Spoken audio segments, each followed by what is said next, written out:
Tuesdays.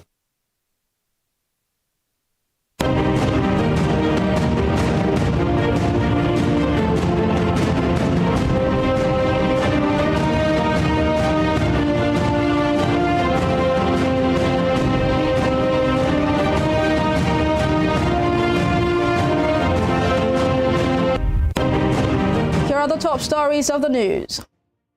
Supreme Court consolidates suits instituted by 10 state governments over Naira redesign policy. Gunmen attack popular media houses with explosive devices in Rivers State. On the foreign scene, China's top diplomat meets Kremlin officials in Moscow as tensions rise over Russia's war on Ukraine. Good afternoon and welcome to Spring News at 12 on Western Spring Television. My name is Evelyn Ohiola. We begin with the Naira redesign policy as the Supreme Court today consolidated the suits instituted by the 10 state governments against the federal government challenging the implementation of the Naira redesign policy. At the last hearing on February 15th, 7 states joined the 3 initial states as co-plaintiffs, while Edo and Bayelsa states joined the federal government as co-defendants. The court, however, refused to join Abia State in the suit on the ground that it came late with its originating summons. A motion for the consolidation was also argued by the counsel for Rivers State, Emmanuel Ukala. Moving the motion on notice, Mr. Ukala promised the consolidation request on the need for the suit to be heard without any hindrance since the matter borders on same issue. The head of the 7-man panel, Justice John Okoro, granted the request and ordered consolidation of the 10 suits into one. Now the plaintiffs in the suit are the Attorneys General of Kaduna, Kogi, Zamfara, Ondo, Ekiti, Katsina, Ogun, Cross River, Sokoto and Lagos states, while the defendants are the Attorney General of the Federation, Malami Abubakar, as well as Attorneys General of Bayelsa and Edo states.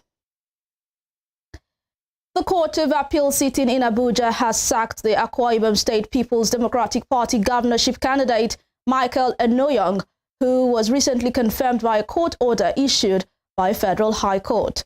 Following the sack of Mr. Enoyong, the court ordered the mandate of Pastor Umar Eno, who had earlier emerged as a winner of the primary conducted by the party, be restored. The court, in addition, ordered Mr. Enyong to pay the sum of 1 million naira to the appellant as a cost. Mr. Enyong, who was reported to have emerged as a candidate of the party in a factional primary conducted by some statutory delegates of the party in Ewart House in Estate, Uyo, was ratified by the order of a Federal High Court on January 20th, 2023. But the PDP in Akwa Ibom and at the national level had rejected the order and immediately appealed it, leading to the decision of the Court of Appeal in Abuja. In the judgment delivered by Justice Ahmad Barker, the court voided the judgment of the Federal High Court on the grounds that it was predicated on errors. Elsewhere, National Security Advisor, retired Major General Babangana Munguno, has warned against any plot to exploit the current socio-economic situation in Nigeria, created by the Naira redesign policy to ignite civil unrest before, during, or after the general election. Major General Munguno, represented by a deputy director in the NSA office, Sanusi Galadima, gave the warning during the Interagency Consultative Committee on Election Security meeting held by the Independent National Electoral Commission, INEC, in Abuja. The said government was aware of plots by domestic subversive groups and their external collaborators to exploit the current socio-economic climate in the country occasioned by well-intended government policies to ignite civil unrest.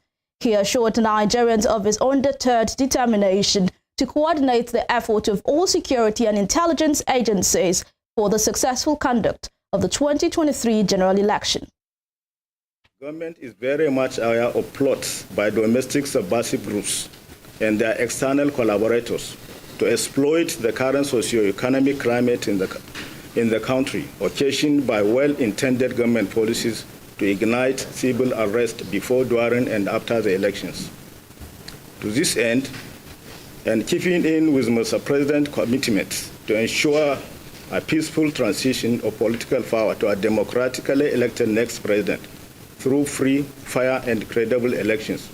Security agencies have been charged to ensure a robust deployment to deal decisively with any individual or group, no matter how highly placed. Consequently, the NSA emphasized that strong commitment among critical stakeholders in the electoral process, strict adherence to the rules of the game by the political actors, and the security personnel exhibiting high level of professionalism are critical toward achieving a successful and credible. In the meantime, the Independent National Electoral Commission, INEC, says it has accredited 229 groups, bringing 146,913 observers to the 2023 general election. Addressing to the observer groups in Abuja, INEC Chairman Professor Mahmood Yakubu said they comprised 196 domestic and 33 international observer groups. He said it was the largest deployment of domestic and international observers in the history of elections in Nigeria. The INEC chairman said reports and recommendations of observers and the knowledge gathered from study tours has helped the Electoral Commission to progressively improve on processes. For the 2023 general election, beginning this weekend with the presidential and National Assembly elections, the Commission has accredited 196 national and domestic groups that are collectively deploying 144,800 observers. Similarly, the Commission accredited 33 international organizations deploying 2,113 observers. In all, 229 groups are deploying 146,913 observers for the 2023 general election. Still on the 2023 election, former President Goodluck Jonathan has urged politicians to eschew violence, be circumspect in their actions, and work towards consolidating Nigeria's democracy. In a statement issued by Special Advisor Ikechukwu Eze, Dr. Jonathan asked Nigerians to be patriotic and peaceful as they exercise their civic rights to vote. He said in recent times, West Africa and a few other nations in the continent have witnessed a crisis of democracy that led to unconstitutional change of government. He said Nigerians must not allow elections to be a source of violence and anarchy. Staying with politics, presidential candidate of the All Progressives Congress, APC, Bola Tinubu, yesterday said President Muhammadu Buhari's expected hard work for his bid in Saturday's poll would benefit the country. Senator Tinubu made the declaration during a rally held at the Slim Balogun Stadium, Surulere in Lagos State, serving as the grand finale of the APC presidential campaign. Expressing appreciation to the president, he said the former had set the country's feet on the path to the future to achieve greatness because, according to him, it is desirable for Nigeria to be great. In Osun State, 3 of the candidates contesting the Edo North, Edo South, Egbedore, Ejigbo Federal Constituency seat at the National Assembly have spoken about their plans and antecedents ahead of Saturday's election. The contenders participated in a debate organized by Western Spring Television and Rave 91.7 FM. Olayinka Ale completes the story. If I back could have been lọ́wọ́ ẹ̀dẹ̀ sọ yẹ fọ̀nà ẹ̀bùrú bá ń tẹ́jẹ́ ti sáàbù lọ́wọ́ ẹ̀ bẹ́ẹ̀ ni mò ń bí yín sẹ́ sọ yẹ kí APC sọ pé àwọn ó gba oore ńlá tó wà lọ́wọ́ ẹ̀dẹ̀ kó lọ́wọ́ ẹ̀dẹ̀ wọn fẹ́ dá béèrè tẹ́ ní béèrè lọ́wọ́ wọn. It was all fireworks in Oshogbo, the Osun State capital. A has 3 candidates for Edo North, Edo South, Egbedore, Ejigbo Federal Constituency seat presented their plans and programs to the public on another edition of the parliamentary debate series of Western Spring Television and Rave 91.7 FM. Present were candidates of the New Nigeria People's Party, NNPP, Mr. Musiliuddin Adekileku, Honorable Bamdeli Salam of the People's Democratic Party, PDP, and Mr. Akim Bello of the All Progressives Congress, APC. The candidate representing NNPP, Mr. Musiliuddin Adekileku, while speaking, said NNPP has the interest interest of the people at heart and is determined to make Nigeria great and also to depart from the past, which he claimed is full of corruption. Mr. Adekunle stated that his party is ready to challenge the new course for the development and progress of the people of Ede North, Ede South, Egbedore, Ejigbo Federal Constituency. The party that has the mind of the people before it is conceived, the party that is determined to make Nigeria great and progressive, the party that is determined to depart from the past that is full of corruption, which were bedeviled by the two parties who are left, the PDP and the APC. We are ready to channel a new course for the development and progress of our people. And my antecedent speaks volume to what kind of representation I am going to bring to the people of Ede North, Ede South, Egbedore, and Ejigbo Federal Constituency. Candidate of the PDP, Honorable Bamidele Salam, who is the current representative of Ede North, Ede South, Egbedore, Ejigbo Federal Constituency at the House of Representatives, and who is seeking a re-election, stated that he has proven beyond doubt to be a worthy representative of his people in the last 3.5 years. Ede especially is a very, very important town in the federal constituency. And that is the city, or is a place where there's a lot of political consciousness, political awareness.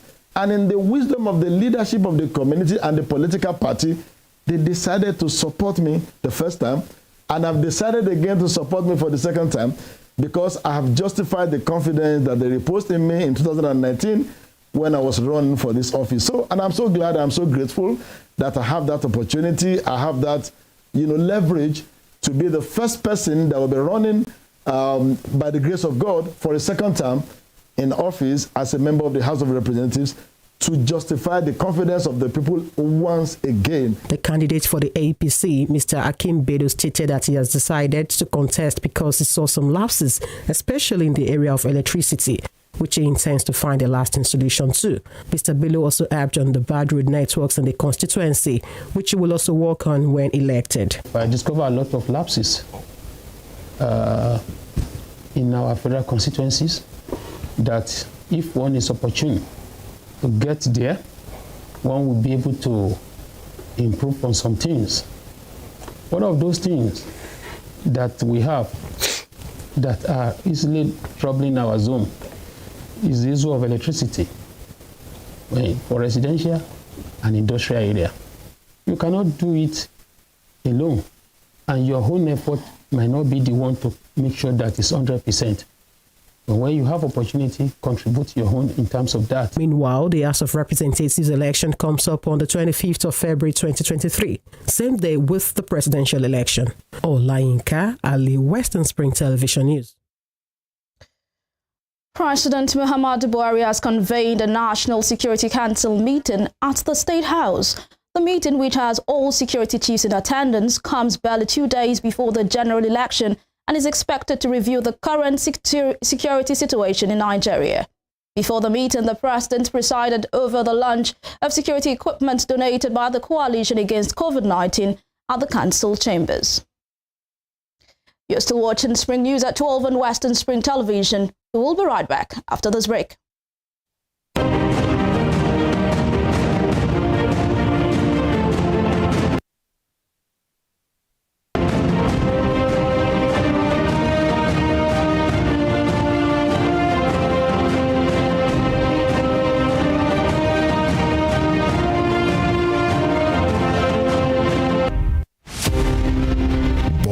Jeremiah Oyeni Obafemi on March 6, 1905. Obafemi Awolowo was a prime architect of Nigeria's independence and most consummate advocate of free education and social welfare in Africa's most populous nation.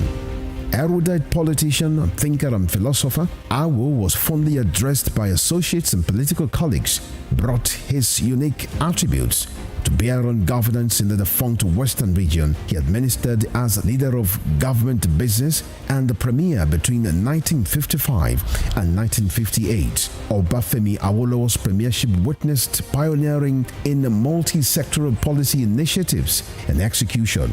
The Western region under his administration paraded several enviable records. first television station in Africa, first real estate in Nigeria, first high-rise building in Nigeria, first modern sports stadium in Nigeria, first agricultural settlement in Nigeria, first modern civil service secretariat in Nigeria, and first industrial estate in Nigeria. His face is on 100 naira denomination as a mark of honor for his distinguished services to his country. Western Spring Television identifies Obafemi Awolowo as a major character in history.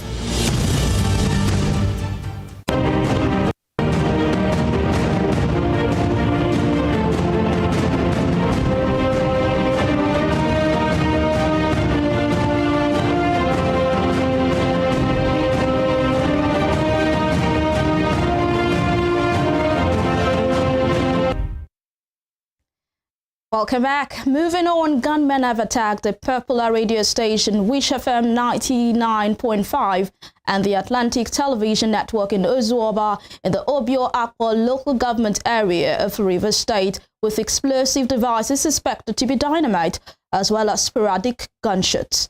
The incident, which occurred late last night, led to the destruction of some equipment and property in the facility, which houses the two media outfit owned by a member of the House of Representatives, Chinyere Igwe.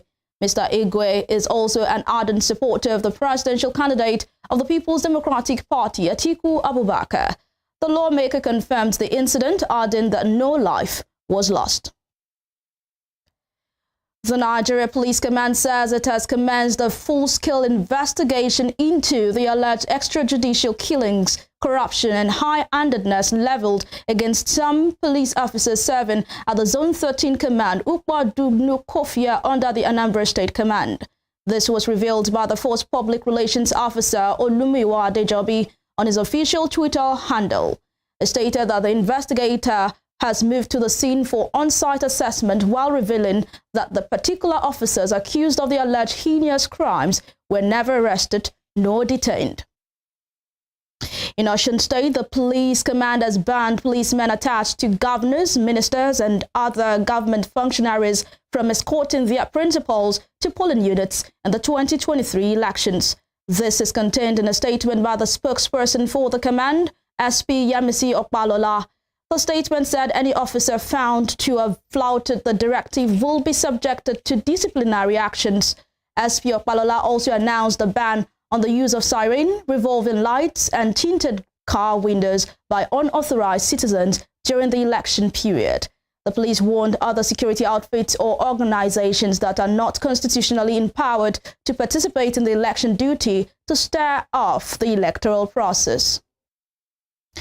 In business, as many Nigerians face difficulties in accessing cash to meet their basic daily needs for business, it appears some are gradually adopting the cashless policy of the Central Bank of Nigeria, CBN. In this report, Olayinka Ale chronicles the rate at which people are adjusting to the new way of life and the attendant challenges. According to the Central Bank of Nigeria, the new cashless policy was introduced for a number of key reasons, including to drive development and modernization of payment system, with Nigeria's Vision 2020 goal of being amongst the top 20 economies by the year 2020. An efficient and modern payment system is positively correlated with economic development and is a key enabler for economic growth. Also, it was introduced to reduce the cost of banking services, including cost of credit, and drive financial inclusion by providing more efficient transaction options and greater reach, and to improve the effectiveness of monetary policy in managing inflation growth. In addition, the cash policy aims to curb some of the negative consequences associated with the high usage of physical cash in the economy, that is, the high cost of cash, increased risk of using cash, high subsidy, informal economy, and inefficiency and corruption. However, the challenges being faced by citizens, especially transporters and traders, seems to be enormous, as a number of people who spoke with our news team expressed their grievances. The duo of Adebayo Adeniro and Bukola Akikansi, who were traveling from Oshogbo to another part of Osun State but had no cash at hand and resort to use the bank transfer, stated that it has been traumatic, as they were almost stranded at the motor park. It's so hectic. To be virtual with you, the country is in serious mess. And I think all these sovereign is uncalled for. We students, we are facing a whole lot. As in, to get cash is very, very... If we are taking maybe Korope or bike to school, we have to make transfer. There are even sometimes that the mobile app or USSD will not work. Transport workers like Kamorudin Tijani, Taufik Oyeyemi and Afolabi Babatunde lamented that it has not been business as usual, but they have no option than to collect bank transfers from few passengers and augment with a little cash at hand. They stated that they have been experiencing shortages ranging from fake bank alerts and reversal, and in most cases the passengers would have left before they realized the transaction was not successful. À ń gbà ṣé torí tabala ní gbà ó wà fẹ́ ti market àwọn èrò wa ò dúró ọ̀pọ̀lọpọ̀ transfer tá máa ń gbà náà bíi fake alert ń pọ̀ jù bẹ́ẹ̀. Lè ṣe àmọ́ gbà tá a bá ní ká mọ́ gbà èrò ó ti máa lọ síbò méjì lè ti ká mọ́ gbà tá a bá gba bíi 5 sí 6 so àwọn èrò tó bá kù bẹ̀rẹ̀ owó lọ́wọ́ wọn.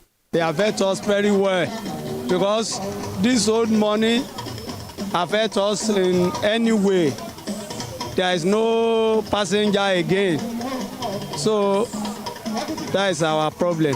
Osinachi Sonibest, the trader, disclosed that he lost a 10,000 naira deal this morning because his customer could not transfer because of bad network. Similarly, Ochiwu Oga, who sells akara and bread, angrily told her news team that he has not sold anything today because people wants to make bank transfer, which was not okay with him. It really affected me seriously because the worst part of it is that the network of the transaction is not strong enough. Sometimes when I want to do transfer from my own phone to do for someone, I will try it more than 5 times and it will not go. It's affecting me because some people get cash, some people no get cash. Some people get cash, they don't want to release them. And if you say you don't want to collect cash, some people go release them. Say as soon as they want to shop, they will collect, and some people, they want to chop, they no get cash. The trio of Olayinka Ayileke, Folashade Olawore, and Olaiton Oladepo, who sells gari and pepper, disclosed that it has really been challenging because they allowed their customers pay by making transfers all through the past week. But getting to the villages where they buy their wares to resell, the traders there insisted on physical cash, thus posing a problem for them. Gbogbo ta ló dá mo ti gbà gbogbo ọjà tí mo tà ń jọ Saturday transfer ni mo gbà mi ìrówó yẹn gbà láàárọ̀ àwọn ọmọ láti mo lè transfer rẹ̀ sí wọn láwọn náà gbà àrówó múra jà. Sister mi ó affect so much kódà ó yà wá lẹ́nu gbogbo mọ́ yẹn ṣe ṣe Nàìjíríà ọ̀dọ̀ ló lè bá wa tún ṣe. A financial analyst, Dr. Yinka Anjis, has stated that the cashless policy is a very good one, which would help the economy of the country. But he thinks the political angle to the policy at this time and the timing is a red flag, which could be counterproductive at the end of the day. It is good. That is, if you look at bona fide reason, that is good reason of it. But mala fide, that is, when you have bad intention, it is very bad. So for me, he has not gone about it the right way. The policy is good, but the strategy is using is wrong and is giving a very negative result. Dr. Yinka Anjis also said President Muhammadu Buhari subchanging the Supreme Court order was a very bad one too. To make matters worse, the Supreme Court pronounced that we should wait till February 22 to see what will be the outcome. But the president should change the order of Supreme Court. I don't like that. As Nigerians continue to face difficulties in accessing cash for their day-to-day transactions, it appears the cashless policy drive of the CBN is gradually being accepted. But for many traders and transporters, several concerns remain, ranging from bad network, fraud, and excess bank charges, considering the low amount that people transfer on a daily basis. Olayinka Ale, Western Spring Television. For news outside Nigeria, China's top diplomat Wang Yi has meeting Kremlin officials in Moscow as tensions rise over Russia's war on Ukraine. China and Russia say they are opposed to all forms of bullying as the United States and European Union prepare more sanctions on Russia. Wang Yi, who has been touring Europe, is meeting Russia's Foreign Minister Sergei Lavrov and could sit down with President Vladimir Putin today. The U.S. says China is considering supplying weapons and ammunition to Russia, a claim strongly denied by Beijing. Meanwhile, US President Joe Biden is set to meet NATO leaders from Eastern Europe later as part of a visit to Poland to mark the anniversary of the war.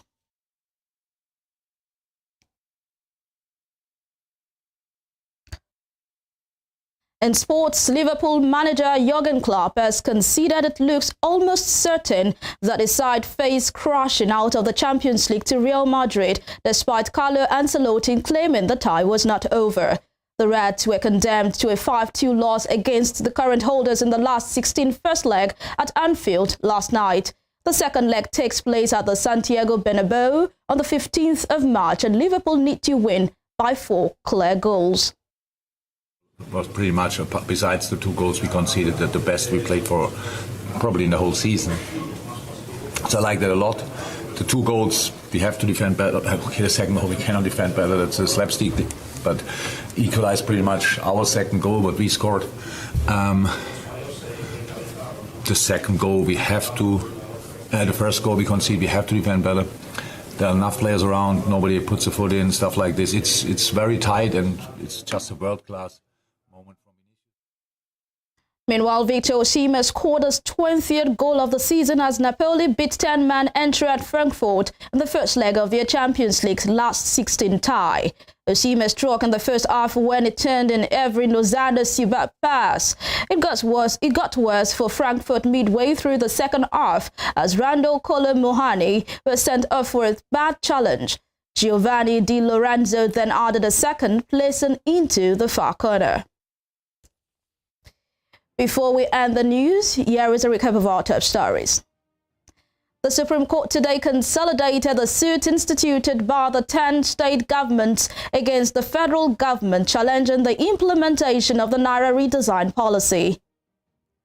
Gunmen have attacked a popular radio station, Wish FM 99.5 and the Atlantic Television Network in Ozuoba in the Obio Akwa local government area of Rivers State with explosive devices suspected to be dynamite as well as sporadic gunshots.